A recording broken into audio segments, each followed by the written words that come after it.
venus à la fête? Moi, je suis venu à la fête. Dans la présence de Dieu Elohim. C'est une grande fête. Amen.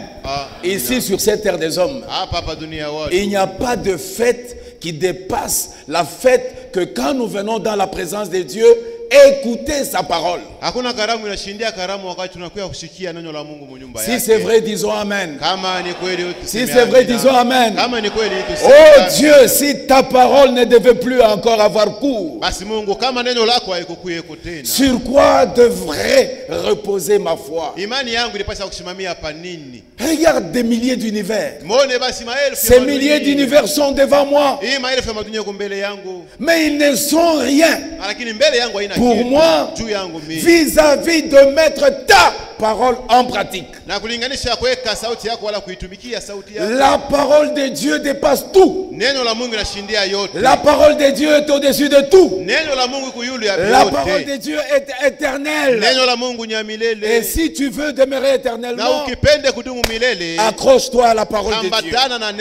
Si c'est vrai, disons Amen. Mais maintenant ici, nous ne venons point écouter des fables, mais nous venons écouter la parole de Dieu. Et ça, c'est l'Urim et Tumim de Dieu. C'est-à-dire, la justice et la lumière de Dieu. Et c'est ça notre miroir. Que Dieu soit loué. Premièrement, que Dieu Elohim bénisse notre frère Daniel. Quand je suis arrivé, je l'appelais toujours frère Daniel. De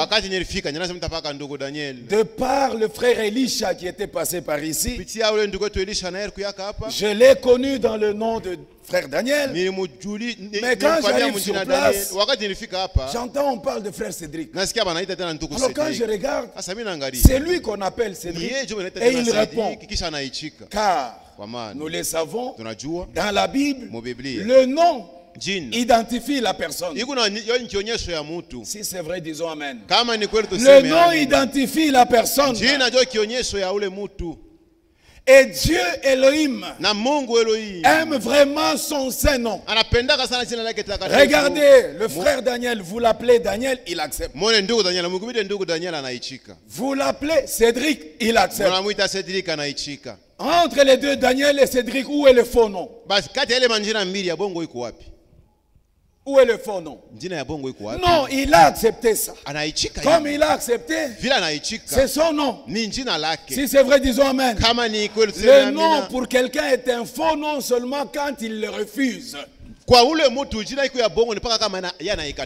Ainsi avec notre Seigneur Jésus-Christ, les apôtres l'appelaient Yahshua. Si c'est vrai, disons Amen. Avec le temps, dans des siècles et après, ce sont ces gens ici, les Gréco-Romains, qui ont changé le nom de notre Seigneur. Et le frère Franck nous explique ça très bien. Et ils ont fait quoi? Ils ont voulu enlever le nom de Yahshua et donner un autre nom afin de perdre les enfants de Dieu. Mais Dieu Elohim le connaissant, sachant que son nom est tout, il a accepté le nom donné à Yahshua par les nations. De sorte qu'aujourd'hui, dans le nom de Jésus-Christ, nous recevons la guérison. Dans le nom de Jésus, nous recevons tout ce que nous avons besoin. Parce que Yahshua a accepté le nom de Jésus. Frère, que Dieu bénisse encore le frère Franck. Si ce ministère n'était pas là, nous allions tous ici devenir des tonnéristes, des branamistes. Amen. Mais grâce à ce ministère, il y a eu des garde-fous. Et nous marchons selon la parole de Dieu. Yosef, dans Genèse 42, Genèse 42, Yosef, qu'on appelle Joseph, frère, il avait été vendu, n'est-ce pas? Sans raison valable. Il est le type de Jésus-Christ. Jésus aussi était vendu sans cause. Celui-là, il était vendu à 20 cycles d'argent, mais Jésus lui était vendu à 30 cycles d'argent. Regardez quand il est parti. À un certain moment, je n'explique pas tout, il s'est retrouvé en prison. Qui? Joseph. En prison avec deux messieurs, un panetier et un échanson. Un échanson, il est celui qui sert du vin au roi. Et le panetier, il s'occupe de la comment on parle de la panification du pain. Et tous deux, ils ont eu des songes. Et alors, Joseph, Dieu lui, par son esprit, il a expliqué le songe de tout un chacun. Il dit, toi, ce que tu vois là, c'est-à-dire que dans 3 jours, tu sortiras de la prison. Amen. Non seulement tu sortiras de la prison, tu seras dans la présence du roi. Il a dit à les chansons. Et au panetier, il dit, toi, dans 3 jours, tu verras ta tête ôtée de dessus tes épaules. Est-ce que vous avez suivi? C'était où? En prison. Et Jésus aussi, sur la croix de Golgotha, avec 2 malfaiteurs. Si c'est vrai, disons Amen. À l'un d'eux, comme Joseph, devait arriver au paradis. Et l'autre perdu. Il avait reconnu, là à la croix, que véritablement je vois que cet homme est le Messie. Il dit, Seigneur, souviens-toi de moi quand tu seras dans ton royaume. Il dit, maintenant même, ce soir même, tu seras avec moi dans le paradis. Si c'est vrai, disons Amen. Joseph est le type de Jésus-Christ. Et là, c'est vrai, tout s'est passé comme cela. Mais maintenant, Joseph a dit qui ça? À les chansons. Quand tu sortiras, ne m'oublie pas. Tu vas parler pour moi au roi afin que je sorte d'ici. Le monsieur, quand il est sorti, il a oublié. Il a oublié Joseph. Est-ce que vous suivez? Il l'a oublié. Et maintenant, Dieu qui aimait son fils, Joseph, comme nous sommes les connus de Dieu. Qui croit être le connu de Dieu ici? Que Dieu vous bénisse. Ceux qui étaient là en semaine, ils comprennent vite. Et les autres, il n'y a pas de problème, vous allez comprendre. Alors il a donné un songe au roi. Vous connaissez les épis gras et les épis minces, je ne sais pas. Et les vaches grasses et les vaches minces. Et vous trouvez les minces qui vont bouffer les grasses. Alors le roi ne savait pas ce que cela voulait dire. Et alors il souffrait. Il demande, mais comment est-ce que je saurais cela? C'est alors que Dieu a touché le cœur de les chansons. Il dit, oh roi, je viens de me rappeler. Là dans la prison, là où on était, on avait là un juif là. Là, il nous avait dit ce que nous on avait eu ensemble. Il nous en avait donné l'explication. Si vous le consultez, je suis sûr qu'il va vous donner la signification de ce que vous donnez comme ça. Dieu est Dieu. Dieu est merveilleux. Le Dieu qui a gardé le frère Daniel. Pas le frère Daniel qui était dans la fosse au lion. Mais notre frère Daniel ici. C'est le même Dieu qui était avec Moïse. C'est le même Dieu qui était avec Branham. Le même Dieu qui était avec Franck. Le même Dieu qui est avec nous aujourd'hui. Et tout est possible à lui. Et aussi tout est possible à celui qui croit. Amen. Le problème c'est la foi. Le problème c'est la foi. Mais je termine un peu avec ça. Vous allez comprendre et puis nous continuons avec d'autres trucs. Merci frère, que Dieu te bénisse. Amen. Alors le roi dit, ok, qu'on me le fasse venir. Voilà comment Joseph est sorti de la prison. Et quand il est sorti de la prison, devant le roi, il a donné tous les sons. Oh là là, le roi le regarde. Il dit, Ce n'est pas possible. Tu me dis quoi? Il y aura 7 années d'abondance et 7 années de famine. Et tu me dis qu'il faut trouver un homme sage et intelligent pour stocker, garder donc la nourriture. Le roi dit, où trouverai-je cet homme si ce n'est que toi? Amen. Et alors, regardez Yosef. De la prison, il est dans la présence du roi. Et le roi lui dit, tu vois ici maintenant, tout ceci, tu es au-dessus de tout ça, en dehors de ma femme. Amen. Donc il devait tout regarder là. Et c'est toi qui vas distribuer la nourriture. Suivez maintenant très attentivement, parce que c'est là. Maintenant, Yosef, ça veut dire quoi? Ce qui s'accroît, ce qui s'ajoute. Voilà la signification du nom.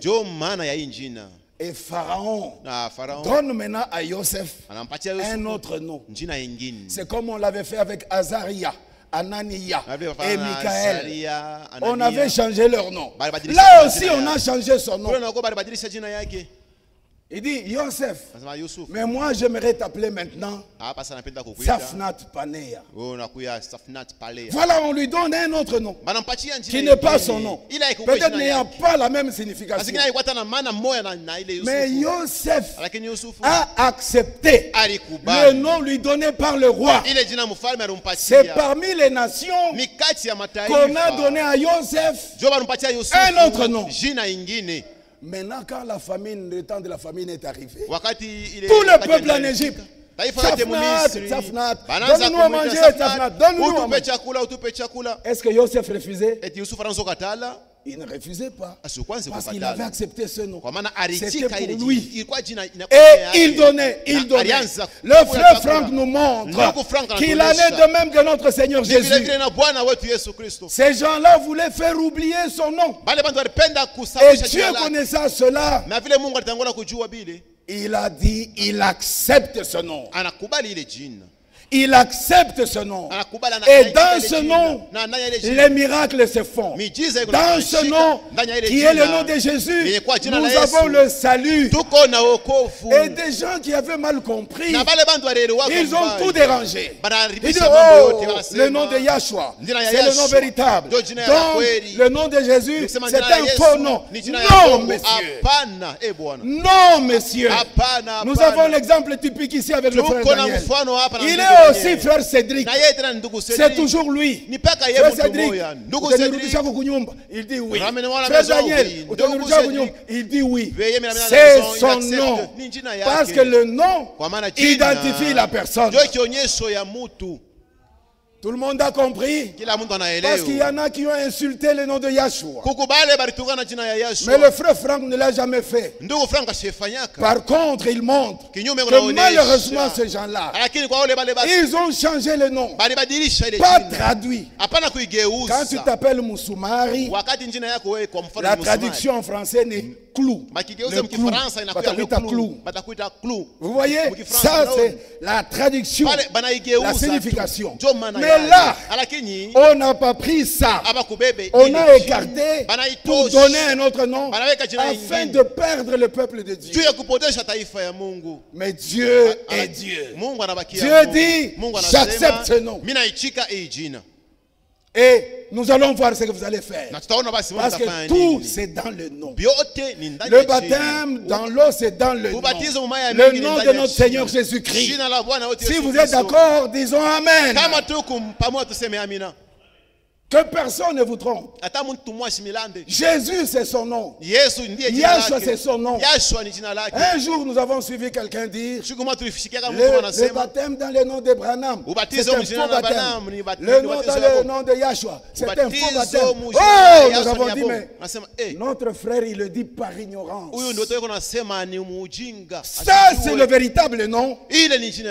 Mais nous aussi aujourd'hui on nous baptise dans le nom de Jésus-Christ. Mais alors n'insultez pas le nom de Yahshua.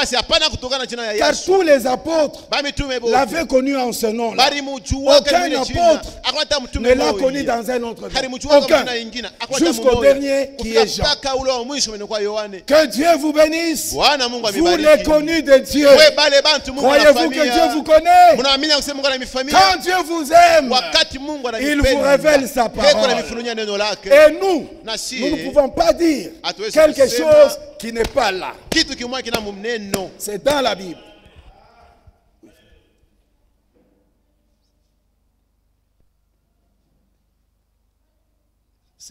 Ah, ok. Merci. Ce sont des choses qui arrivent. Le baptême au nom de Branham, c'est un faux baptême. C'est ce que moi je voulais dire. Est-ce que vous comprenez? Mais j'ai dit que le frère, en disant que le nom de Yahshua est un faux baptême, c'était faux. Les branhamistes se font baptiser dans le nom de Branham. Mais nous, c'est dans le nom de Jésus-Christ que nous nous faisons baptiser dans l'eau. Ce sont des choses qui arrivent. Toi, tu penses autre chose, mais la bouche dit autre chose. Que Dieu bénisse notre frère Cédric. Maintenant, je dis Cédric parce que c'est son nom. Amen. Croyez-vous que vous êtes les connus de Dieu? Là, nous allons prendre notre écriture de base, Galates 4. Et nous commençons à partir du verset 6e. Je crois dans la prière qui avait été donnée ici avant. Nous ne sommes pas des branhamistes. Et même des franquistes, nous ne le sommes pas. Est-ce que vous le croyez? Nous sommes des chrétiens. Nous sommes de Christ. Jésus. C'est lui notre maître. C'est lui notre Seigneur. Amen. Alors, l'écriture dit quoi? Soyons attentifs. Nous lisons dans Galates chapitre 4, verset 6e. Et parce que vous êtes fils, Dieu a envoyé dans nos cœurs l'esprit de son fils, lequel crie Abba. Ça veut dire père. Ainsi tu n'es plus esclave, mais fils. Ma soeur, ainsi tu n'es plus esclave, mais fille de Dieu. Mon frère, ainsi tu n'es plus esclave, mais tu es fils de Dieu. Pourquoi? Parce que Dieu a envoyé dans nos cœurs l'esprit de son fils, qui est l'esprit de Christ. Ainsi tu n'es plus esclave, mais fils. Et si tu es fils, tu es aussi héritier par la grâce de Dieu. 8. Autrefois, ne connaissant pas Dieu, vous serviez des dieux qui ne le sont pas de leur nature. Mais à présent que vous avez connu Dieu, ou plutôt que vous avez été connu de Dieu, comment retournez-vous dans ces faibles et pauvres principes élémentaires auxquels vous voulez vous asservir encore? Là, c'est merveilleux. Non seulement que nous connaissons Dieu, mais ce qui est merveilleux, c'est que Dieu nous connaît. Moi, je crois que Dieu me connaît. Qui croit que Dieu le connaît? Que Dieu vous bénisse richement. Il est merveilleux, notre Dieu. C'est ce que nous allons voir. Parce que nous sommes les connus de Dieu. Et les choses de Dieu, nous les connaissons plus exactement.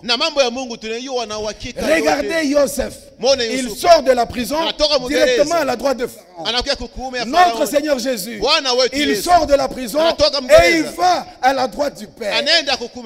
Yosef, le type de Jésus-Christ. La Bible ne ment jamais. Et tu ne peux prêcher que quand tu connais la parole. Et encore faudra-t-il que Dieu t'envoie dans le ministère. frère, nous avons vu des choses. Moi, je connais des gens qui se font passer, comme le frère Franck le dit, des prédicateurs autoproclamés. Il regarde là où il peut trouver l'argent. Il va là-bas. Il se fait prédicateur là-bas. Si vous croyez que Branham est Dieu, il vient, il vous prêche Branham Dieu. Très bien. Et après il quitte. Il va là, on prêche la seconde venue. Il va, il prêche très bien la seconde venue. Il vient chez nous, où nous ne croyons pas que les tonnerres sont révélés. Il prêche très bien que les tonnerres ne sont pas révélés. Un monsieur pareil, allez-vous l'appeler un envoyé de Dieu? Il utilise l'intellect. Et son problème, c'est l'argent. Ce que je vous dis, c'est par expérience. J'en connais. Et c'est vraiment malheureux. Ils vont jusqu'à dire aujourd'hui, l'expérience de la nouvelle naissance n'est réservée qu'aux élus et pas aux appelés.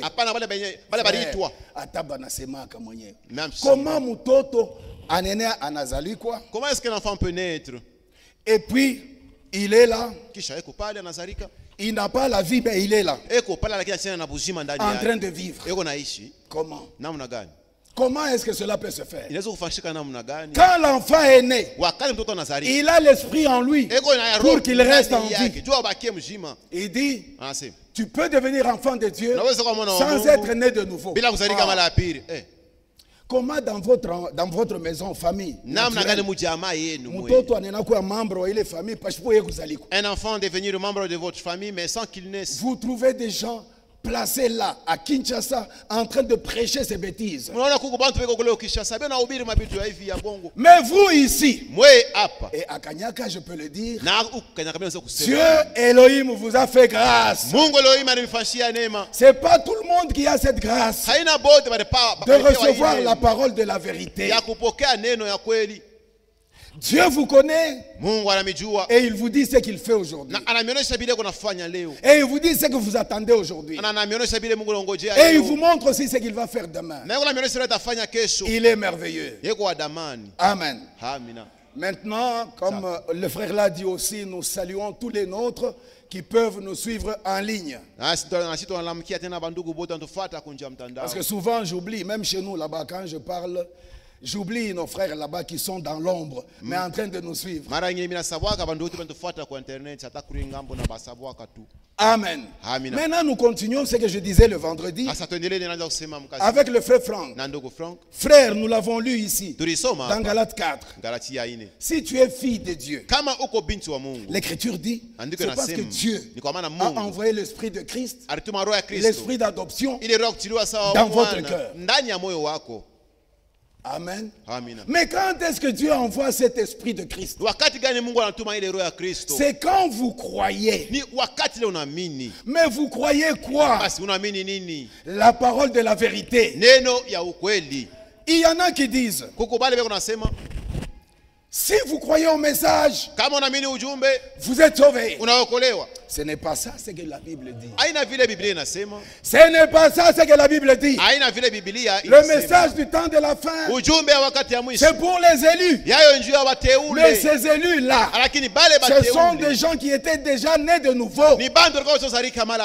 Et Dieu les a choisis pour former la troupe de vainqueurs. Le salut, c'est à la croix de Golgotha. Croire que Jésus était mort pour toi, parce que c'est toi qui devais mourir. Croire que Jésus est réellement le Christ. Amen. Les témoins de Jéhovah ne croient pas. Ils parlent seulement de Jésus-Christ, Jésus-Christ. Mais ils ne croient pas que Jésus est réellement le Christ.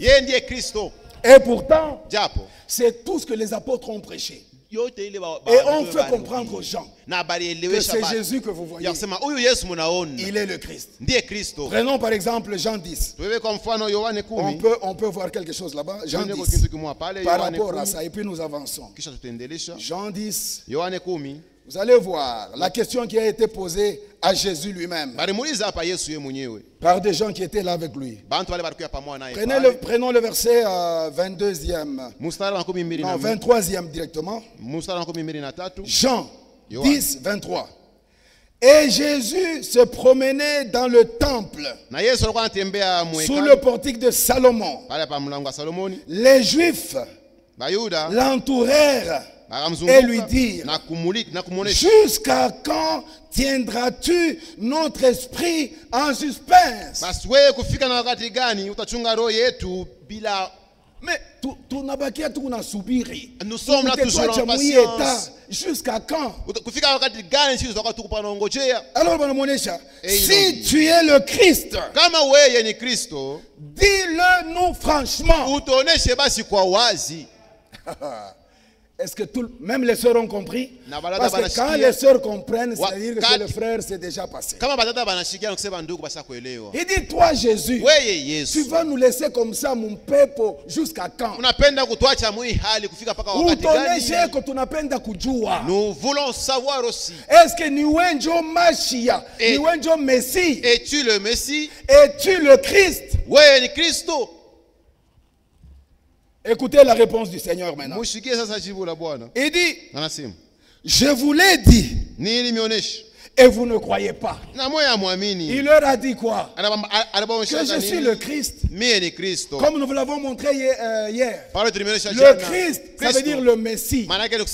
Le Messie, ça vient de Machia.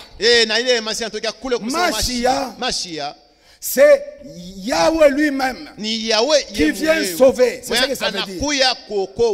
C'est comme dans l'écriture où Jésus rentre à Jérusalem, en Jérusalem. Et alors il y avait des enfants qui criaient: Hosanna, Hosanna, au fils de Daoud. Ça veut dire Oshiana, Oshiana. Ça veut dire quoi? Sauve, sauve-nous donc, sauve-nous. Mais maintenant, quand quelqu'un ne comprend pas, il ne fera même pas attention.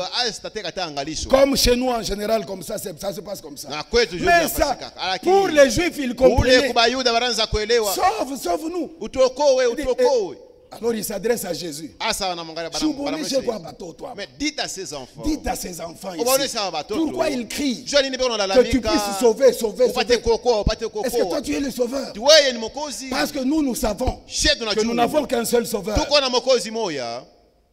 C'est Dieu Elohim.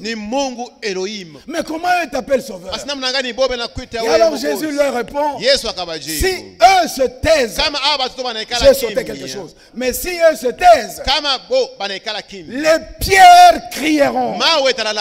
Les pierres crieront.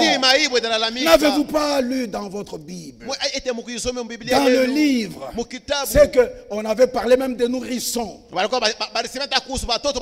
Et alors il crie.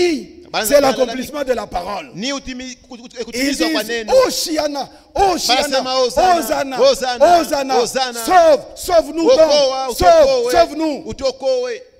Il est donc le sauveur. Il rentrait à Jérusalem. Et ils ont fait des problèmes. Jésus a répondu qu'il était le sauveur. Et réellement, il était venu pour nous sauver. Amen. Amen. Amen. Et on peut voir encore dans Jean toujours, verset 17. Est-ce que Jésus est réellement le Christ? Voilà, dans Jean 17, on peut... non, un instant, que je trouve l'endroit. Et là, j'ai dit 10. Oh là là. Ce n'est pas là. Oui, je suis un peu plus loin. Je ne vois pas, je ne me rappelle pas de ce verset. Attends, c'était 9. Dans 9, oui. Qu'est-ce qu'il dit? Commençons verset 22e déjà dans 9. Les parents du boiteux qui étaient guéris là. Non, ici on a parlé plutôt de l'aveugle né. L'aveugle là, qui a recouvert sa vue. Mais maintenant, ses parents dirent cela parce qu'ils craignaient les Juifs. Car les Juifs avaient déjà convenu que si quelqu'un reconnaissait Jésus pour le Christ,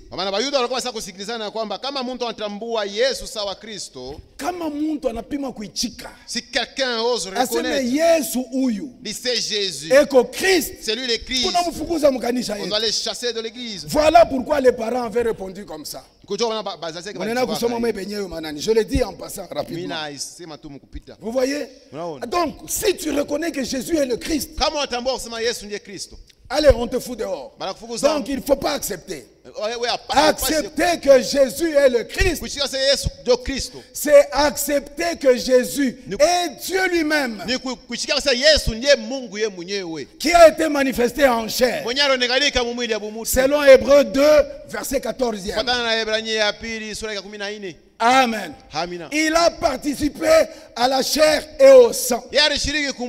Lui qui n'avait point connu de péché, Dieu l'a fait devenir péché pour nous, pour que nous puissions devenir justice de Dieu en lui. Il est devenu un homme. Il a participé au sang et à la chair. Il a fait ça pourquoi? Pour nous sauver. Ma soeur, mon frère, est-ce que tu acceptes que Dieu s'était révélé en Jésus-Christ, s'était manifesté en Jésus-Christ, et que c'était Dieu lui-même qui a pris un corps de chair et de sang? Ma soeur, est-ce que tu crois? Oh, je n'entends pas. Est-ce que tu crois que Dieu a quitté son corps? Il est venu sur cette terre. Il a pris un corps de chair, un corps d'un homme qu'on appelait Jésus. Est-ce que vous le croyez? Si vous croyez, vous croyez donc que Jésus est réellement le Christ. Amen. Si vous croyez qu'il est le Christ, voilà la parole de la vérité. Je vais vite. Dans Jean 18, on prend Jésus, on va avec lui vers Pilate. Attends que je regarde aussi dans la Bible là où on est. 18, dans Jean 18. Et puis Pilate lui pose la question à Jésus. Es-tu le roi des Juifs? C'est Pilate, hein? Il pose la question à Jésus parce qu'il avait entendu d'abord des rumeurs. Et Jésus était livré entre les mains de Pilate par les Juifs, les souverains sacrificateurs et les autres. Il lui pose la question. Allez dans Jean 18. Il dit, es-tu le roi des Juifs? Et Jésus lui repose la question. Ce que tu viens de me dire là, le dis-tu de toi-même? Ou bien ce sont les autres qui te l'ont dit de moi? Amen. Est-ce que tu le dis de toi-même? Ou bien ce sont les autres qui te l'ont dit de moi? Et Jésus lui dit, mon royaume n'est pas de ce monde. Car s'il était de ce monde, mes gens, moi, allaient combattre pour moi, afin que je ne sois pas livré entre ta main. Est-ce que vous avez compris la réponse? Si il dit, mon royaume n'est pas de ce monde. Car si mon royaume était de ce monde, les gens allaient combattre, ils allaient me défendre. Alors Pilate est resté là-bas, il dit, il pose maintenant la question. Ah, tu es donc roi. Parce que tu viens de me dire que ton royaume n'est pas de ce monde. Donc tu as un royaume quelque part. Et dans ce royaume-là d'en haut, toi tu es roi. Alors Pilate comprend et il dit, oh, tu es donc roi. Jésus dit, tu le dis, je suis roi. Amen. Et puis il dit, je suis venu dans le monde. Je ne suis venu dans le monde que pour rendre témoignage à la vérité. Je suis venu dans le monde. Je suis né juste pour rendre témoignage à la vérité. Tout le monde a compris? Pourquoi Jésus est venu? Il dit, je ne suis né et je ne suis venu dans le monde que pour rendre témoignage à la vérité. Et puis il ajoute, c'est lui qui est de la vérité, écoute ma voix. Il n'a pas dit, c'est lui qui a la vérité, écoute ma voix. Non, mais c'est lui qui est de la vérité. C'est-à-dire quoi en clair? C'est lui qui est une partie de moi. C'est lui qui est une partie de la vérité. Celui-là écoute ma voix. Satan ici, il connaît la vérité plus que beaucoup parmi nous. Mais cela ne va pas faire qu'il soit sauvé.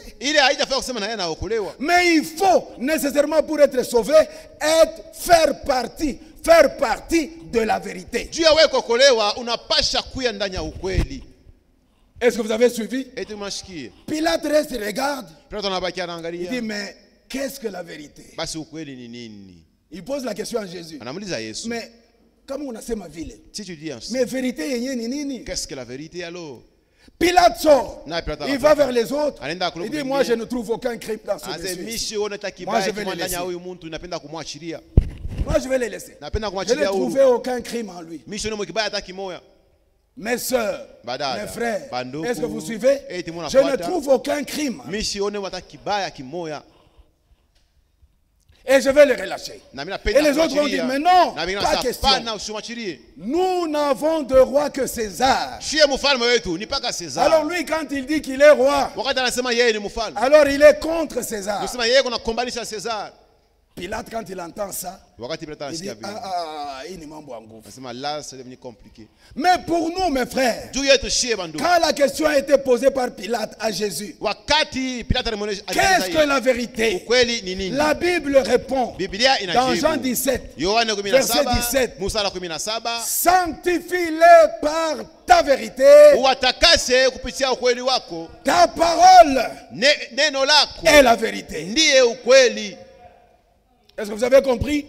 Quand nous allons dans Jean 14, je pense le verset 6e, il dit, je suis le chemin, la vérité et la vie. Vous avez compris la vérité? La vérité, c'est un homme. La vérité, c'est Jésus-Christ.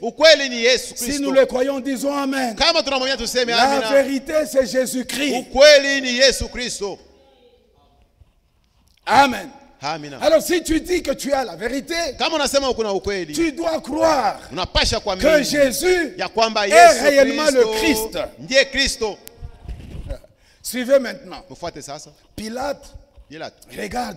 Il dit, mais ce n'est pas possible. Vous dites ça. Pilate a eu peur. Il dit, bon, ça va.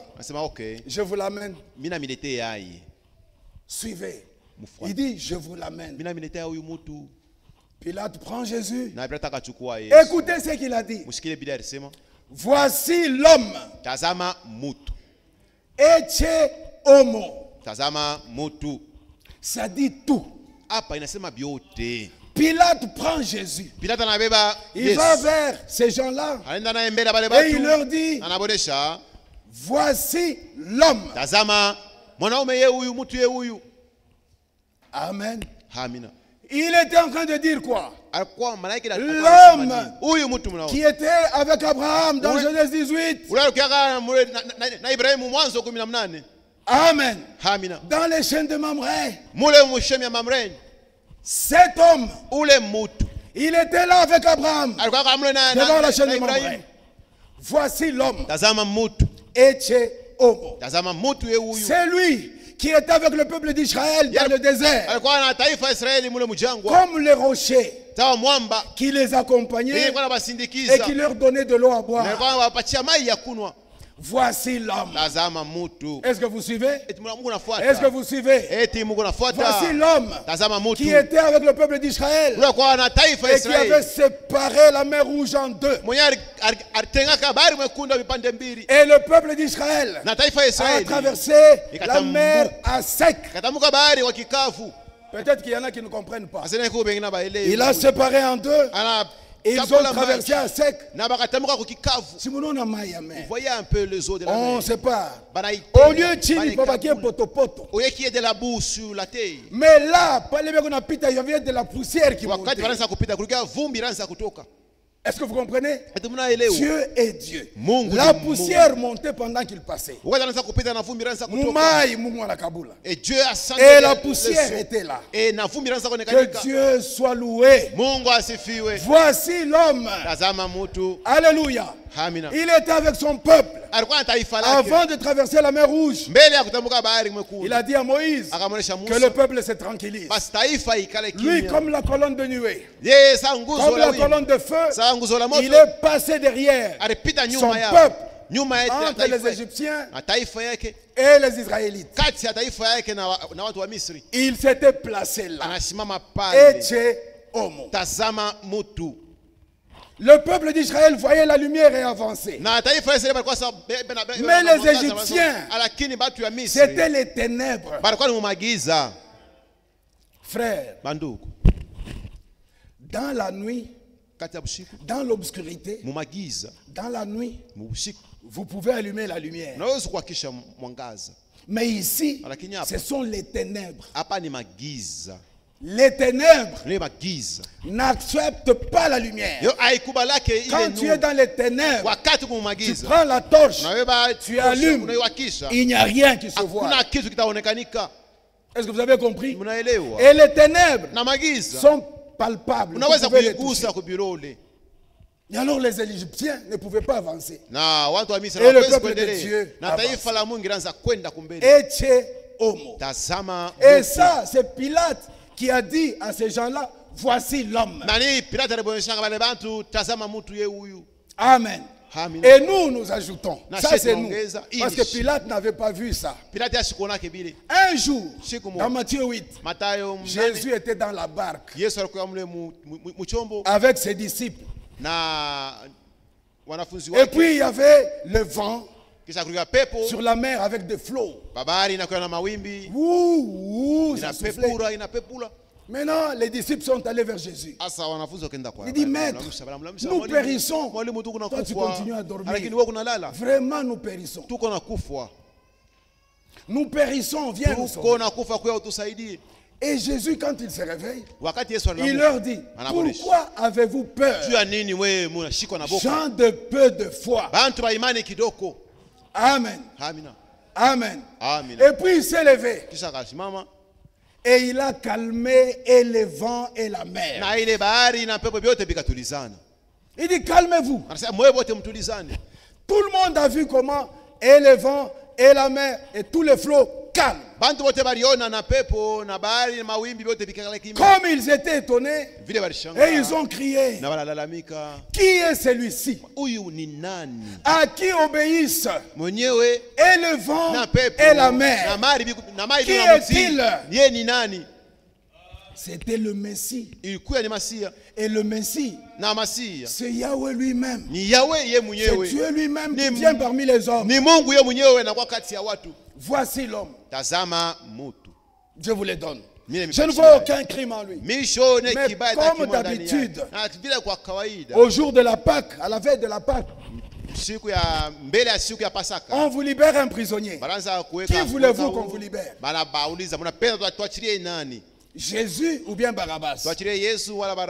Alors ils ont crié, libère-nous Barabbas! Libère-nous Barabbas! Que Jésus périsse. Frère, vous suivez? Libère Barabbas! Que Jésus périsse. Et Pilate leur pose la question, crucifierai-je votre roi? Crucifierai-je votre roi? Pilate avait compris qu'il était roi. Mais ces juifs-là ne savaient pas qu'il était leur roi. Il dit, ça va. Comme vous le voulez, je vous le donne. Votre roi, prenez-le. Faites de lui ce que vous voulez. Il n'est pas notre roi.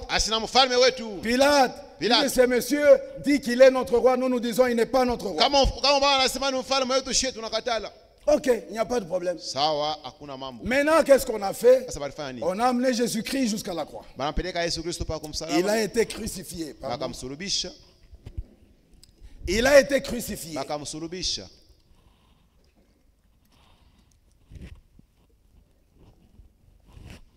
Et là, comme c'était en dehors de la ville, mais tout près de la ville, d'habitude on mettait un panneau. On écrit là-dessus l'identité de la personne. C'est là où c'est très important. Le frère Franck nous dit, le nom identifie la personne. Quand je dis frère Cédric, voilà, le frère Cédric se met debout. Quand je dis frère Moïse là-bas se met debout. Vous voyez, c'est comme cela. Le nom identifie la personne. Alors l'écriture, dans Jean 17, l'écriture montre, non, plutôt dans Jean 18, là où l'écriture montre que maintenant Pilate a pris un écriteau.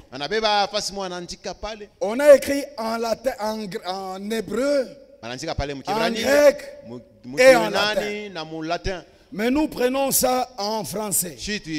On a écrit quoi sur la croix? On a écrit Jésus de Nazareth. De Nazareth, roi des Juifs. Voilà. Voilà ce qu'on a écrit sur la croix. Mais en ce temps-là, le français n'existait même pas. C'était le latin. En hébreu, en grec et en latin. Est-ce que vous suivez? Regardez, vous allez comprendre. Jésus de Nazareth, roi des Juifs. Pilate a écrit. Mais ces gens-là, comme ils passaient, il dit, mais qu'est-ce que Pilate a écrit? Il ne fallait pas qu'il écrive comme ça. Il faut qu'il écrive que cet homme a dit qu'il est le roi des Juifs. Ce n'est pas qu'il est le roi de Juifs. C'est lui-même qui a dit qu'il est le roi de Juifs. Il voit Pilate. Pilate, tu as commis une erreur. N'écris pas comme ça que cet homme est notre roi. Non. Écris que cet homme Jésus a dit qu'il est le roi des Juifs. Pilate qui avait compris, les regarde tous et il leur dit, ce que j'ai écrit, je l'ai écrit. Cela suffit. Il a écrit quoi? C'est ce que nous allons voir. Le frère Franck, dans son livre Le Défi, il nous met ça en hébreu. Alors nous allons comprendre. On dit Jésus. Qu'est-ce que je suis en train de faire? Yahshua, il dit Ha Notri. Et puis il met Rumelek. Et puis il met Hayeudim. Vous voyez ça dans son livre Le Défi. Yahshua.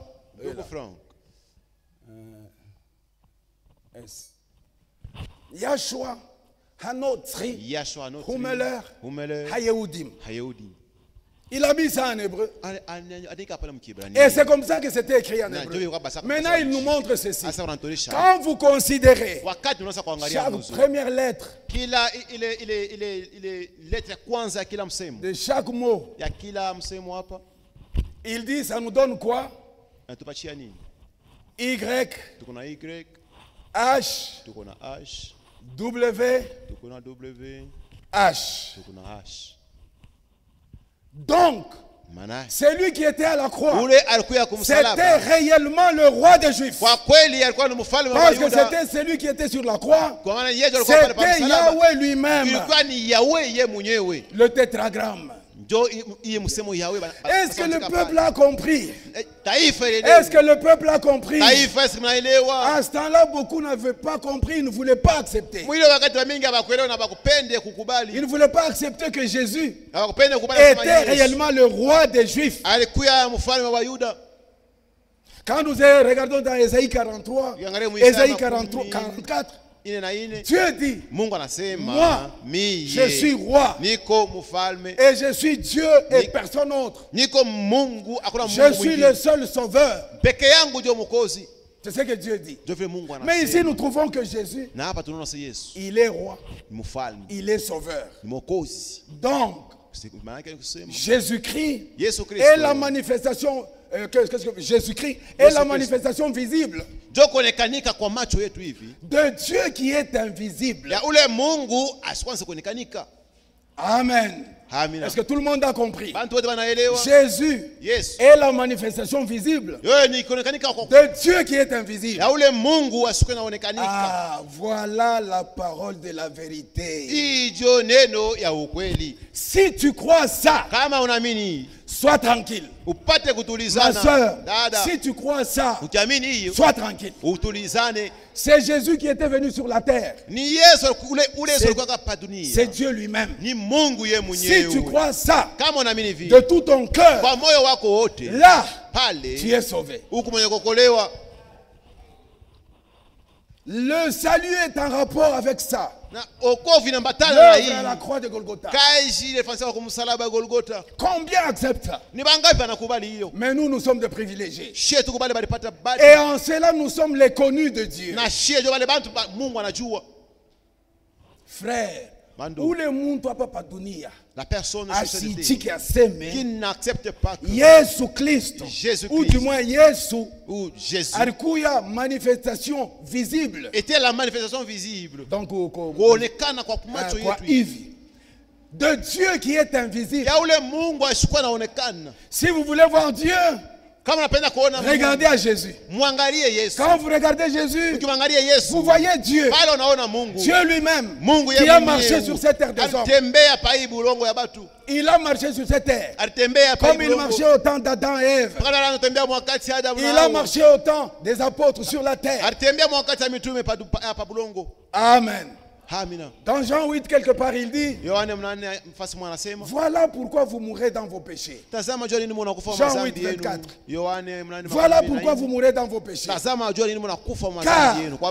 si vous ne croyez pas que je suis, vous mourrez dans vos péchés. Un peu plus loin, il dit, avant qu'Abraham fût, je suis. Amen.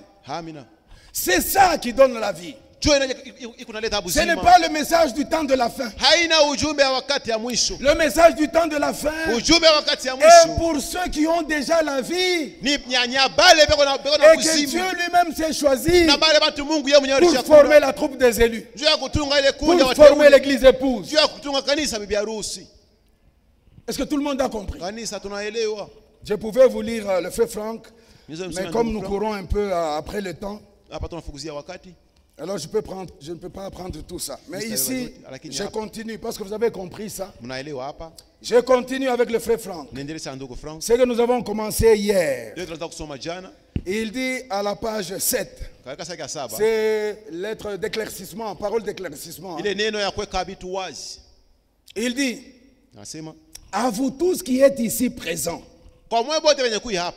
je dis à tous ceux qui croient qu'ils ne sont pas encore baptisés du Saint-Esprit de dire oui.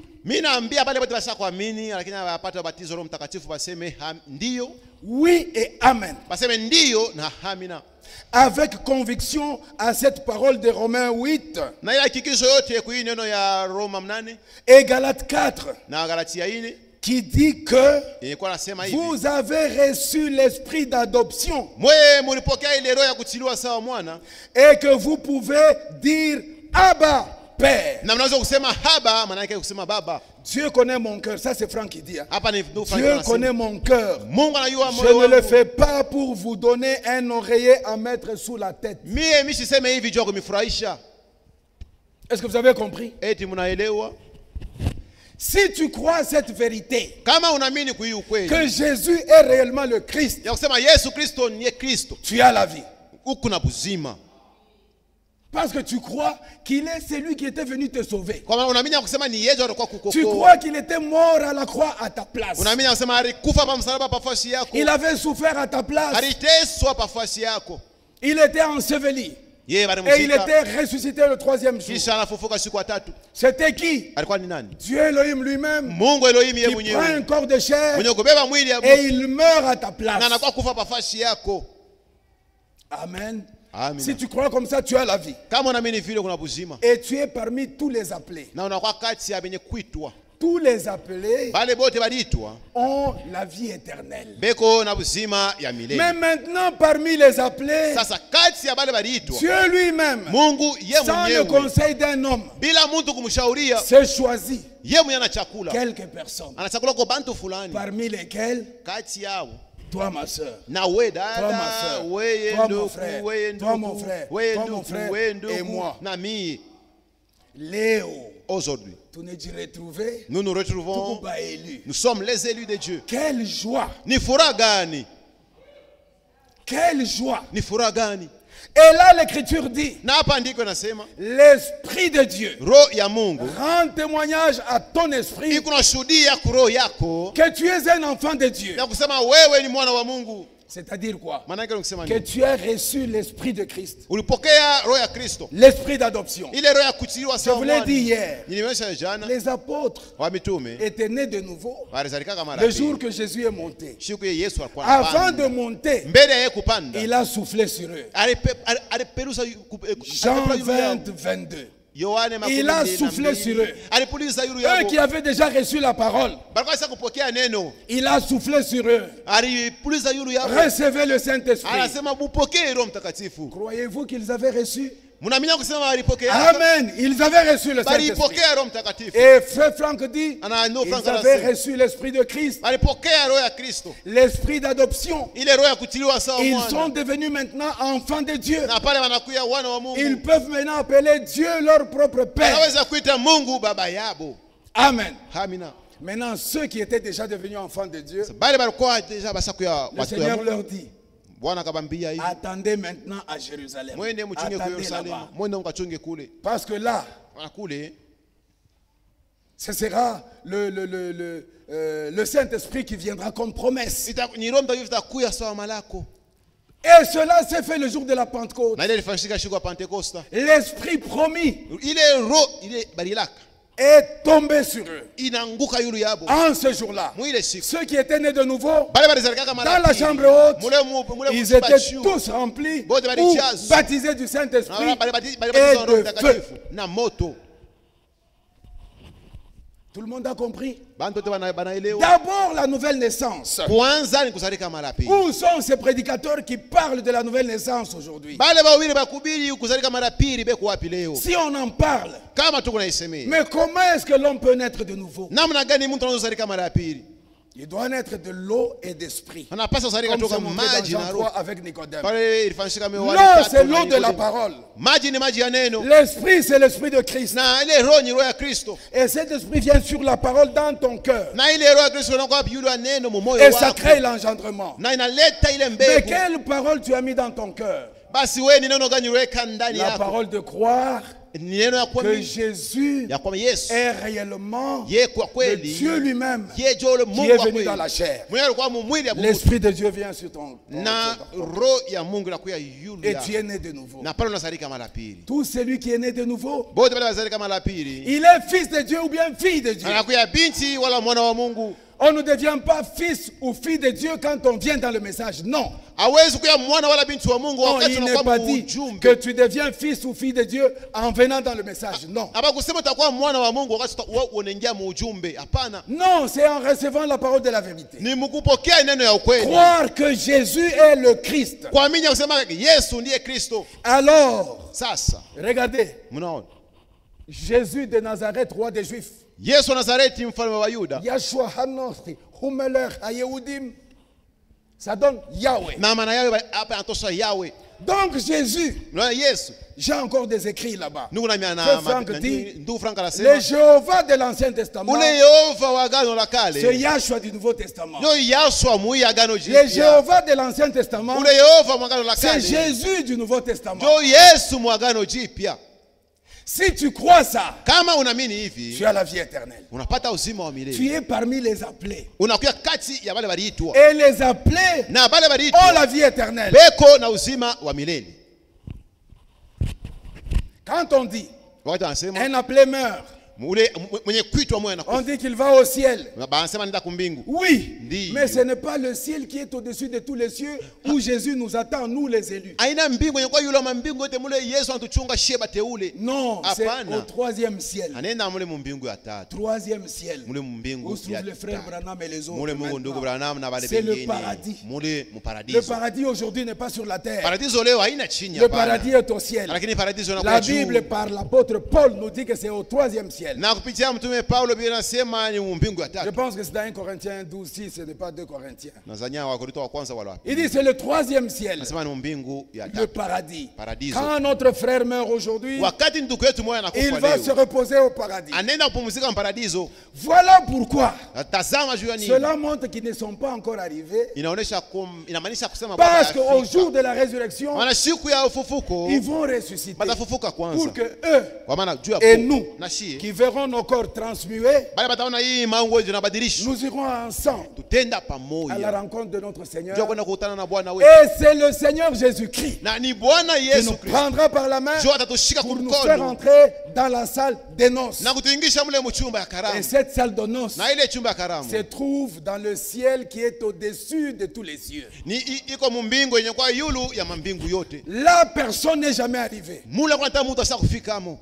C'est que l'œil n'a jamais vu, c'est que l'oreille n'a jamais entendu, c'est qui n'est jamais monté dans le cœur de l'homme. Voici les choses que Dieu a préparées pour ceux qui l'aiment. Dieu nous aime. Dieu nous aime. Dans Jean 14. Dans Jean 14, l'Écriture dit, n'ayez pas le cœur troublé. Croyez en Dieu, croyez aussi en moi. Dans le domaine de mon Père, il y a beaucoup de palais. Si cela n'était pas, je vous l'aurais dit. Qui parle? Le Seigneur Jésus. Frère, Jésus n'a pas dit, dans le domaine de mon Père, il y a beaucoup de petites chambres dans la maison là. Donc vous avez une grande maison là, avec de petites chambres, pour dire que chacun aura sa chambre. Non. La Bible dit, dans le domaine, parce que quand on parle de la maison, quelqu'un pense que c'est une maison comme ça avec des petites chambres, chacun a sa chambre. Non. La vraie version, c'est dans le domaine de mon Père, la cité céleste. Il y a beaucoup de palais. Amen. Tu as un palais là-haut, ma soeur. Tu as un palais là-haut, mon frère. J'ai un palais là-haut. Ça, je le crois.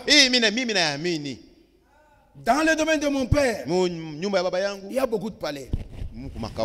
Je m'en vais vous préparer une place. Quand j'aurai fini, prenez plus une place, je viendrai vous prendre. Et lui-même a commencé par dire, si cela n'était pas, je vous l'aurais dit. C'est pour dire quoi? En vérité, je vous le dis. Dans le domaine de mon Père, chacune de vous a un palais. Qui croit avoir un palais là-haut? Moi, je lève mes deux mains. Si j'avais une troisième main, j'allais aussi la lever. Si j'avais une quatrième main, j'allais encore la quatrième main. Parce que je crois que j'ai un palais là-haut. Personne ne peut me retirer ça. Pourquoi? Parce que je suis un élu. Mais qui me dit que je suis un élu? C'est Dieu lui-même qui me dit que je suis un élu. Son esprit rend témoignage à mon esprit que je suis un élu. Les élus aujourd'hui dans notre temps, ils croient dans le message de l'heure. C'est la profondeur que Dieu avait déjà placée en eux. Et la profondeur appelle la profondeur. Amen. Croyez-vous que Jésus est le Christ? Si tu crois, tu as la vie. Et le frère Franck dit, j'accepte parce que c'est la parole. Il dit, si tu crois comme ça, crois aussi que tu as déjà reçu l'Esprit de Dieu, l'Esprit de Christ, l'Esprit d'adoption. Les charlatans disent que pour avoir l'Esprit de Dieu en toi, il faut nécessairement être baptisé du Saint-Esprit. C'est faux, ce n'est pas ça. Est-ce que vous comprenez? Quand tu es né de nouveau, l'Esprit de Dieu vient en toi. L'Esprit de Christ, l'Esprit d'adoption va commencer à te conduire. Et tu avances. Mais maintenant, si tu es un élu, il arrivera un temps que Dieu seul connaît. Il va maintenant te sceller. Il va te baptiser du Saint-Esprit. Si nous le croyons, disons Amen. Ici, il y a des frères qui savent déjà que la parole de Yahweh est scellée dans leur cœur. Rien ne pourra les arracher de la Rien ne pourra les arracher de la parole de Dieu. Ils se sont accrochés, c'est terminé. Là, je vais vous lire un peu quelque chose qui est dit par Frère Franck dans sa lettre circulaire de décembre 2012. Il dit quoi? Quelque part, un peu plus bas, à la page 7. Il dit, aucun de ceux qui appartiennent à l'épouse de l'agneau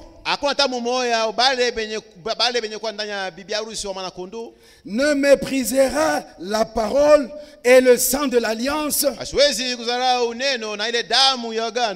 Au contraire, chacun d'eux se donnera la peine d'observer chaque parole et de vivre en conséquence. Voilà comment un élu doit marcher. Il observe chaque parole et il marche en conséquence. Un véritable élu, quand la parole sort, il a le discernement. Si ce n'est pas la parole de Dieu, il ne dira pas Amen. Et Dieu au ciel est d'accord. Dites Amen seulement à la parole de Dieu. Si c'est la parole de l'homme, la parole du prédicateur, ne dites pas Amen. Et Dieu au ciel est d'accord. Oh frère, toi, tu es enfant de Dieu, oui, mais tu n'as pas encore l'Esprit de Dieu. Chaque enfant de Dieu a l'Esprit de Christ en lui, l'Esprit d'adoption, l'Esprit de Dieu en lui. Je vous relis ça aussi en passant d'ailleurs. C'est où il n'y a pas. Il n'y a pas d'enfant de Dieu qui n'ait pas reçu cet Esprit du Seigneur. Crois-tu être enfant de Dieu? Si oui, tu dois avoir cet esprit d'adoption. C'est l'Esprit de Dieu, l'Esprit de Christ en toi qui va maintenant te conduire. Mais maintenant être baptisé du Saint-Esprit, c'est encore autre chose. Mais tu seras scellé par le même Saint-Esprit de Dieu. Et le baptême du Saint-Esprit n'est réservé qu'aux élus. C'est-à-dire en clair, en général quand nous venons en ces lieux, nous savons que ce sont les frères et sœurs qui sont dans le message. Donc nous parlons aux élus. Mais il peut se faire qu'il y ait aussi des appelés ici. Car dans chaque assemblée, il y a 3 sortes de croyants. Et dans l'église du Seigneur, il y a 2 groupes. Il y a les appelés et les élus. Il y a beaucoup d'appelés. Amen. Amen. Amen. Que Dieu vous bénisse. Je termine avec ce que le frère Franck a dit aussi quelque part. Il dit, aucun élu n'abusera du saint nom de l'alliance de Dieu. Et puis il dit, le Seigneur Yahweh ou de Yahshua. Et il met bas Jésus.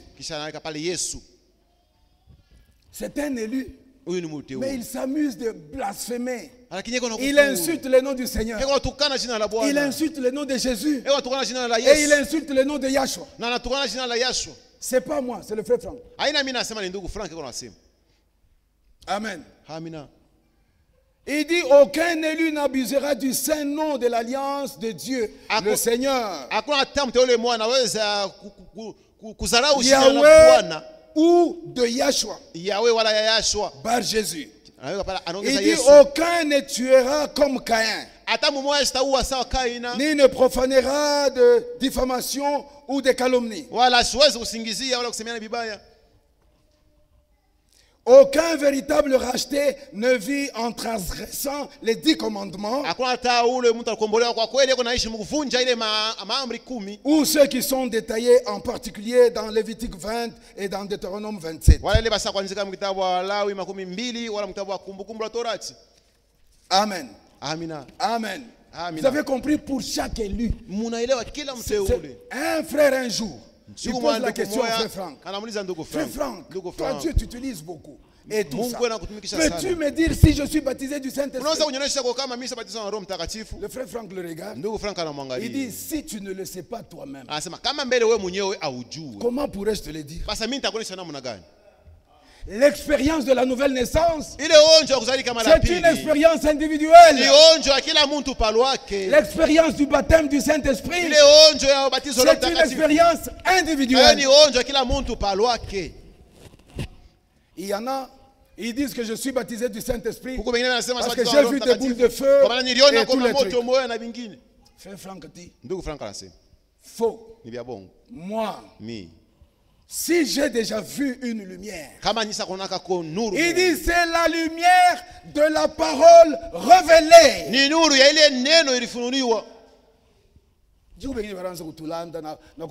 Ils sont quelque chose. Si moi j'ai prié et puis j'ai vu une grande lumière et puis là, alors j'ai senti que j'étais baptisé du Saint-Esprit. Lukuta.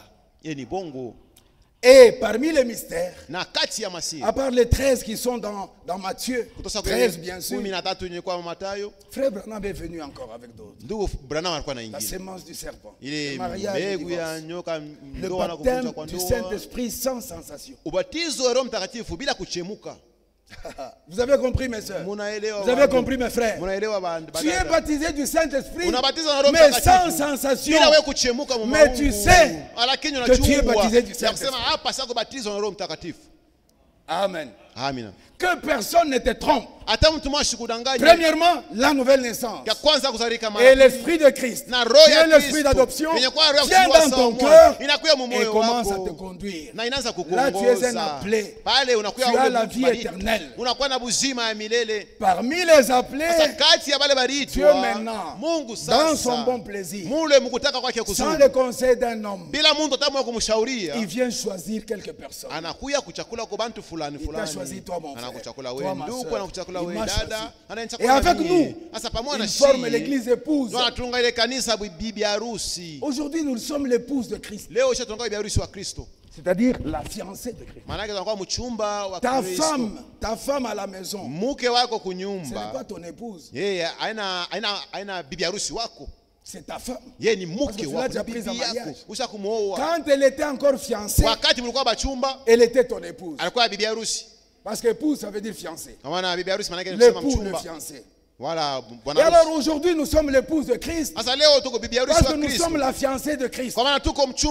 L'un de ces 4 matins, quand il viendra nous prendre, c'est pour aller au mariage. Là au souper de noces. Depuis que le monde est monde, depuis que les cieux sont cieux, ce mariage-là n'avait jamais eu lieu. Et c'est avec nous que ce mariage va se faire dans la Jérusalem d'en haut. En ce jour-là, nous serons mari et la mariée. Jésus-Christ qui sera notre mari et nous serons la mariée. Et Jésus va nous appeler sa femme. Est-ce que vous avez compris? Mais aujourd'hui nous sommes encore l'épouse. Mais l'un de ces 4 matins, nous serons la femme de Christ, la femme de Jésus. Et ce sera à nous de paître les nations. Que Dieu soit loué. Nous avions voulu que vous puissiez comprendre que vous êtes né de nouveau quand vous acceptez dans votre cœur, pas dans la tête. Quand vous acceptez c'est que est Jésus. Jésus, il est le Christ. C'est-à-dire en clair, c'est la manifestation visible de Dieu qui est invisible. Et si tu crois qu'il est cela et qu'il était venu pour te sauver, il est mort à la croix pour toi et qu'il était ressuscité pour que toi tu puisses avoir la vie. Si tu crois ça, tu as la vie. Mais maintenant, la seconde chose qui nous amène en ces lieux, c'est le message de l'heure. Ici, du haut de cette chair, nous nous laissons préparer par Dieu pour l'enlèvement.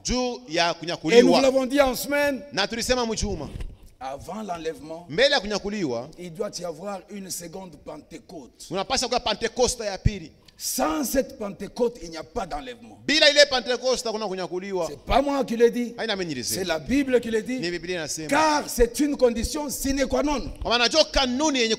Souvent, quand Frère Franck parlait, prêchait, il ne manquait pas de toucher un peu à la restauration de toutes choses.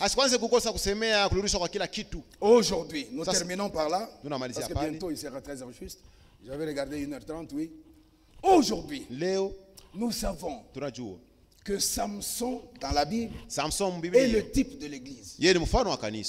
Comme Joseph, le type de Jésus. Samson, le type de l'église.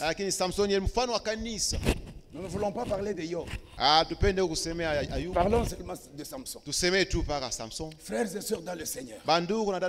Samson, avant qu'il les trahisse, que sa force s'est trouvée dans la chevelure, il était tellement fort. Si c'est vrai, disons Amen. Si c'est vrai, disons Amen. Jusqu'au jour où il a lui-même livré le secret. Cette église dans laquelle nous nous trouvons, vous et moi, l'Écriture dit dans Agé, quel est parmi vous le survivant qui ait vu cette église dans sa gloire première? Et comment la voyez-vous maintenant? Ne paraît-elle pas comme rien à vos yeux? Lisez dans Agé. Amen. Amen. Alors Samson, il était très fort. Avec une mâchoire d'âne, il pouvait tuer des milliers. Posez-vous la question. Lui, il n'a que... C'est court comme ça. Mais ces gens-là ont des javelots, ils ont des lances, ils ont des flèches. Pourquoi ils n'arrivaient pas à les tuer? Mais lui, il les tuait tous avec cet âne, cette mâchoire d'âne. Dieu est Dieu. Dieu était avec lui. Comme dans cette église au commencement. Dans Acte 5, on venait avec tous les malades, les infirmes et toutes sortes de gens. On les amenait vers les apôtres. Et la Bible qui ne ment jamais, la Bible dit tous. Mais alors tous étaient guéris. Si nous le croyons, disons Amen. Mais cela ne se fait pas aujourd'hui. Et avec Frère Branham, c'était un échantillon. Ce sera à nous. Cela va se faire avec nous. Avec le frère Cédric. Ici. Ça va se faire avec nous. Nous qui sommes là. Nous croyons que Dieu va nous garder encore jusqu'à ce jour. On nous amènera des malades. Tous seront guéris. On nous amènera des morts. Tous seront ressuscités. Voilà à quoi nous nous attendons maintenant. Amen. Samson. Oh, que le secret et tout ça, il va livrer à la femme. Finalement, parce qu'au début, il trompait. On le lit. Samson, les Philistins sont sur toi. Il se réveille, il fait seulement comme ça. Il dit, mais ce n'est pas possible. Deuxième fois. Mais finalement, la femme dit, donc, tu ne m'aimes pas. Pourquoi tu ne me donnes pas la vérité? C'est comme ça que le diable flatte. Et finalement, Samson regarde. Il dit, non, je vais te dire. Ma force se trouve dans la chevelure. Si tu enlèves seulement ma chevelure, je serai comme tout autre homme. Est-ce que vous comprenez? Je serai comme tout autre homme. Il dort, la femme enlève tout. On le lit. Samson, les Philistins sont sur toi. Ils sont comme d'habitude. Qu'est-ce qui s'était passé? La force était déjà sortie en lui. La force était gardée par la chevelure. Est-ce que vous avez compris? Et il a trahi, on a enlevé la chevelure, la force est partie. Il est resté comme tout autre homme. On l'a pris, on l'a amené en prison. Et on a commencé par faire quoi? Lui crever les yeux, afin qu'il ne puisse pas voir. Et le frapper encore comme il est tué avant. Il dit, ah, nous l'avons vaincu. Nous l'avons vaincu. Ils l'ont placé en prison. Mais aussi longtemps que les jours passaient, la chevelure a commencé à repousser. Frère, jusqu'au jour où les Philistins se sont dit, c'est le jour de notre Dieu, Dagon, nous allons fêter. Allez, qu'on nous amène ce Samson-là. Il va nous divertir. Il va nous divertir. Il n'est plus fort comme avant. On a envoyé un enfant là pour le guider. Alors il dit à l'enfant, tu peux m'amener jusqu'aux colonnes qui soutiennent ce temple. Parce que j'aimerais quand même m'appuyer là-bas, je suis vraiment fatigué. Frère, Samson est arrivé, il les a amusés. Ils étaient dans la joie. Mais ils avaient oublié, pendant que le temps qu'ils passaient en prison, la chevelure avait déjà poussé. Et la chevelure avait déjà atteint le niveau premier. C'était suffisant pour que l'Esprit de Dieu, la puissance de Dieu revienne encore en lui. Il était là en train de pousser. Ils étaient dans la joie. Et à la fin, petit, guide-moi jusqu'au poteau, je vais me reposer. Samson avait déjà rempli la condition pour que la puissance revienne en lui. Alors il s'écria, oh Dieu Elohim, envoie-moi ta puissance, seulement pour cette fois-ci, afin que je puisse me venger. Mes deux yeux que ces Philistins ont crevé. Comme Samson avait déjà rempli la condition, Dieu au ciel a bougé. Il dit, mon serviteur a besoin de moi. Je dois aller à son secours. Dieu lui-même est descendu en Samson.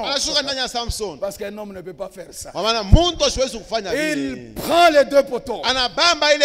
Frère, il fait ça. Les Philistins, parce que même les princes, ils étaient tous là. Tout le monde était là. Ils étaient en train de regarder.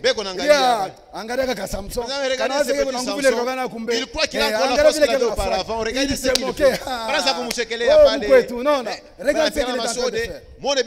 Et ils se sont moqués. Et puis à un certain moment, ils sentent seulement crack. Il dit, hé, Achambel, unasikia nini? Sama kelele. Crack.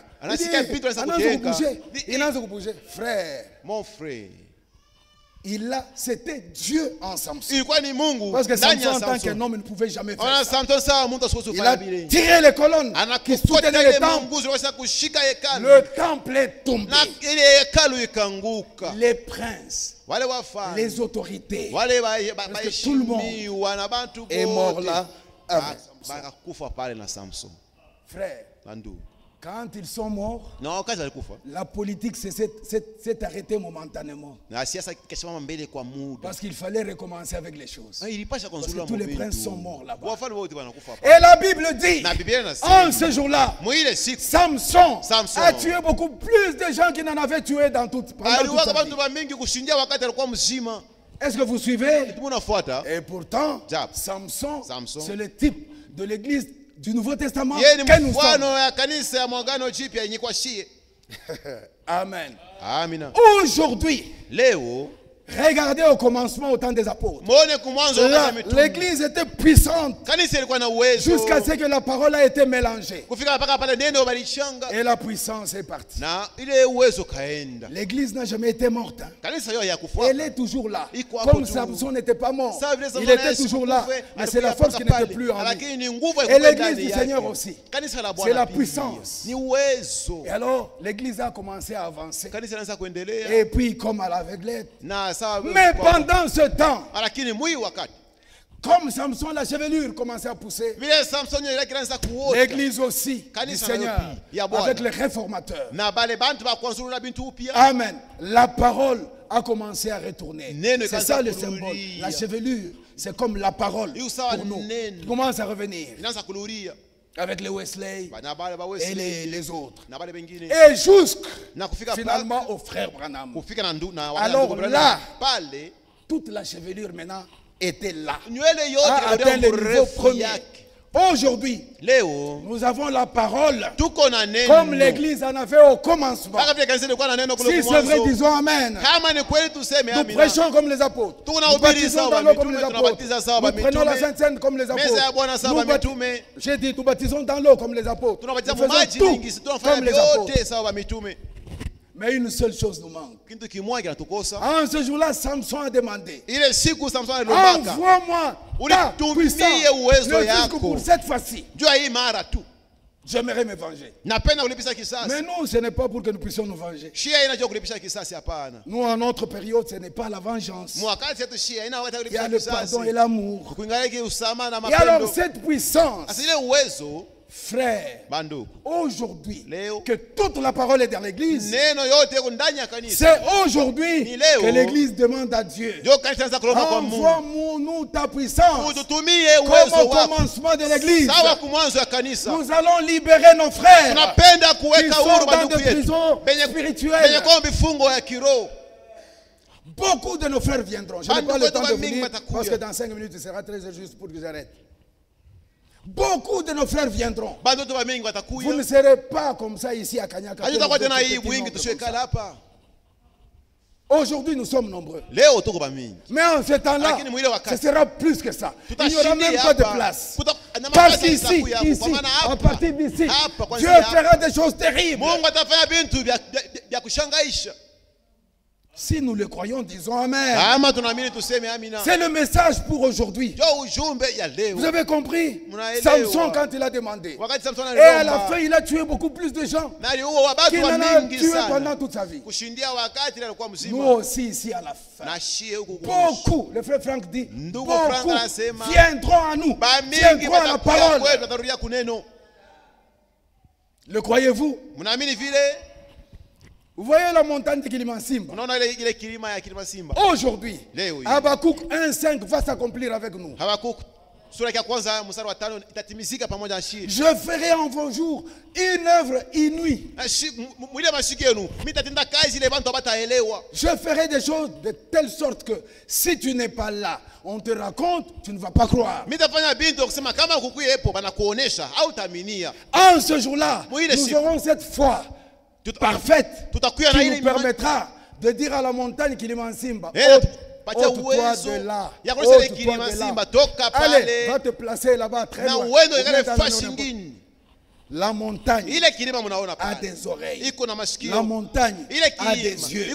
La montagne se mettra debout et partira. Maintenant tu viens, on te dit, Kilimansimba, La montagne n'est plus là. Alors il va dire, c'est ce que l'Écriture dit. Tu ne vas pas croire. Il dit, toi ne veux pas. Quand vous allez avec lui, il ne comprendra pas. Il ne le verra pas. Parce que les repères de Kilimansimba ne sont plus là. Alors il va te dire, il fâche, on ne peut pas le fâcher. Non, mais tu vas venir quand même dans un autre lieu. C'est ici qu'il y avait ces... Frère, c'est pour dire quoi? Dieu Elohim va nous donner la foi parfaite par cette puissance qui va descendre. Si c'est vrai, disons Amen. Et nous parlerons, Dieu exécutera. Nous parlerons, Dieu exécutera. En ce jour-là, nous ne prêcherons jamais sur l'amour. Car l'amour sera seulement vécu.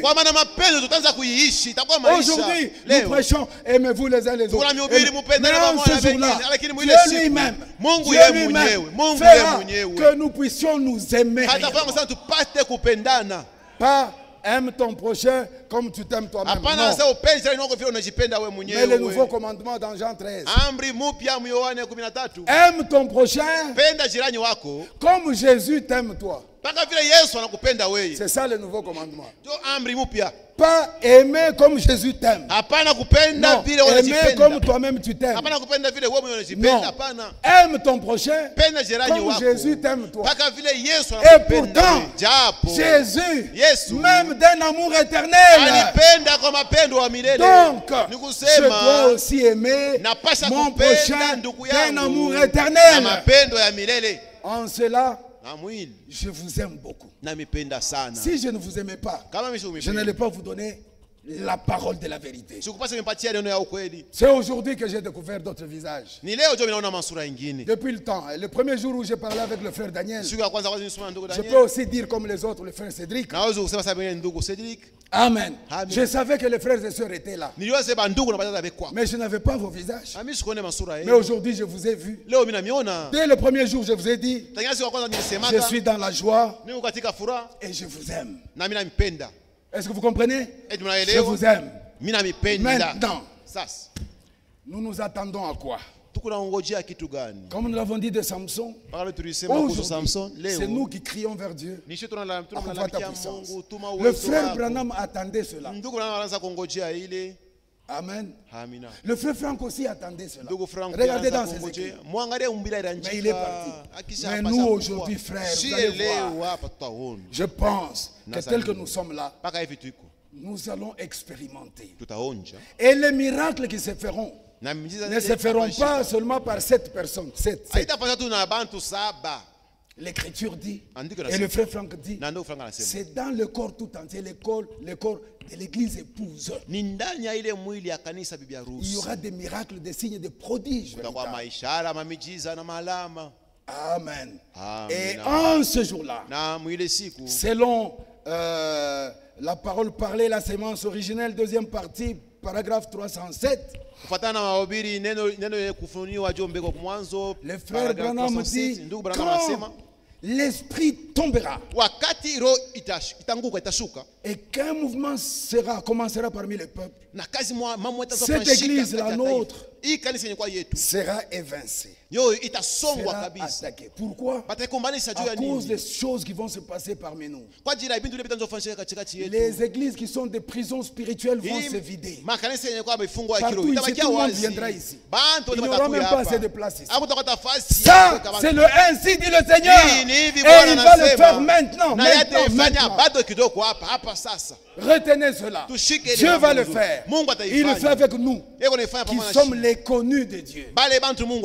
Qui croit que Dieu le connaît? Dieu me connaît. Pas seulement comme un appelé, mais comme un élu. Et moi, j'hérite la Jérusalem d'en haut. Toi aussi mon frère, toi aussi ma soeur, bientôt nous partons. Mais quelque part, parlant du type de Job, le Seigneur dit, même le frère Franck aussi répète ça, Job, pour que Dieu le rétablisse dans son état premier, il a prié pour ses ennemis. Il dit c'est la condition sine qua non pour que la puissance descende. Amen. Si cela n'est pas, il n'y a pas moyen que cela descende. Est-ce que vous avez compris? Nous aujourd'hui, comme l'église du Seigneur, nous devons savoir prier pour nos ennemis. J'ai aimé quand le frère Cédric a dit prions pour ces bandits là. Oh frère, que Dieu te bénisse richement. Un autre il pouvait avoir un mauvais cœur. Ils sont venus cambrioler chez moi. Lui n'a pas fait ça. Il dit mes frères et mes sœurs, prions pour ces gens là. Aujourd'hui la grâce de Dieu est encore là. Ils peuvent croire. Amen. Et nous rejoindre. Et d'autres encore. Venir même en message. Dieu est Dieu. Il est capable. N'est-ce pas? Alors regardez seulement ceci. Je termine là. 1, 2, 3, 4, 5, 6, 7. Voilà. Et là, c'est comme ça. Et là, comme vous le connaissez, c'est l'amour fraternel. Ça commence avec la foi. Et là, la vertu, la connaissance, la tempérance, la patience, la piété, être comme Jésus, et puis amour fraternel. Regardez frère, et ça c'est l'amour. Et là c'est l'esprit de Dieu lui-même. La pierre de fête. Frère, il descend où? Sur ça, et ça se repose où? Sur l'amour fraternel. Si l'amour fraternel n'est pas là, ça va reposer où? Ça ne viendra jamais. Vous comprenez? Frère Franck nous l'a dit. Nous devons avoir l'amour pour que cela descende. Alors quand il y a l'amour fraternel, alors ça peut descendre et ça va s'ajouter très bien là. Ici, c'est la même chose que là. Et ça descend. Vous avez juste une image, c'est ce que je voulais montrer. Voilà ce que nous attendons. Mais avant que ça ne descende, la pierre de fête, la dynamique, la pluie de l'arrière-saison, nous devons avoir l'amour fraternel. Prier pour nos ennemis. Prier pour ceux qui nous ont agressés dans la maison, qui ont cassé dans nos maisons. Au lieu que nous puissions avoir un mauvais cœur envers eux, nous les aimons. Est-ce que vous avez compris? Ma soeur, n'accepte jamais que le diable te trompe. Unachukia dada yako, unasemi et tu te vantes même, tu n'es pas une élue. Une élue comprend et pardonne comme le frère Cédric l'a fait ici. Il dit prions pour ces gens-là, prions. Ils avaient tout pour nous tuer. C'est vrai que Dieu nous a gardés. Mais ces gens-là, s'ils connaissaient Dieu, ils n'allaient pas faire ce qu'ils ont fait. Prions pour eux. Toi aussi ma soeur, prie pour ton ennemi. Prie pour la personne qui ne t'aime pas. Frère, prie pour la personne qui ne t'aime pas. Prions pour ceux qui ne nous aiment pas et même ceux qui ne nous comprennent pas. Prions pour eux. Alors seulement les cieux vont s'ouvrir et la puissance de Dieu va tomber et un grand travail va se faire. Que Dieu soit loué. Que Dieu vous bénisse richement. Que Dieu bénisse notre frère Daniel et les anciens et les diacres, tout le monde, les administrateurs, sans oublier toute l'assemblée. Quand le frère a accepté que je vienne parler, ce n'est pas toujours facile. Amen. Alors moi personnellement je dis que Dieu le bénisse richement. Et alors au temps de Dieu, nous reviendrons. Nous ne savons pas quand.